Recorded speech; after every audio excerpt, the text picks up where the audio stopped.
Welcome to Aadi cinema. இன்னைக்கு நம்ம என்ன படம் பார்க்க போறோம்னு கேட்டீங்கன்னா, மார்க்கோ படம் எப்படி இருக்குன்னு தான் பார்க்க போறோம். மார்க்கோ யாருன்னு டிக்ளேர் பண்ணிட்டான். அதுக்கு முன்னாடி நம்ம வீடியோ பிடிச்சுன்னா லைக் பண்ணுங்க, உங்க ஃப்ரெண்ட்ஸுக்கு ஷேர் பண்ணிடுங்க, மறக்காம நம்ம சேனலை சப்ஸ்கிரைப் பண்ணி சப்போர்ட் பண்ணுங்க. இப்போ இந்த படத்தோட கதை என்னன்னு கேட்டீங்கன்னா, கதைன்னு ஒன்றும் பெரிய அளவுலாம் கிடையாது. நம்ம ஹீரோவோட தம்பியை கொண்டுருவாங்க, கொடூரமாக கொண்டுருவாங்க. இவர் போய் எப்படி பழி வாங்குறாரு அப்படின்றத அந்த படத்தோட கதை. இப்போ இந்த படத்தில் பாசிட்டிவ்ஸ்லாம் பார்த்துக்குவோம். படத்தில் ஆக்ஷன் சீன்ஸ்லாம் வேற லெவலில் இருக்கும்.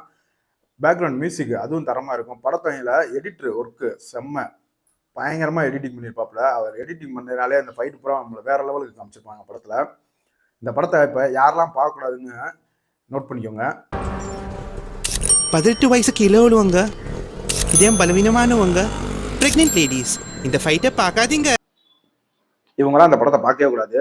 ஏன்னா படம் ரொம்ப ப்ரூட்டலாக இருக்கும். நம்ம அனிமல் கில்லு அப்புறம் ஜான்விக்கு இதெல்லாம் தூக்கி சாப்பிட்டாங்க இந்த படத்தில். ஏன்னா அவ்வளோ பயங்கரமான காட்சிகள்லாம் அந்த படத்தில் இருக்குது.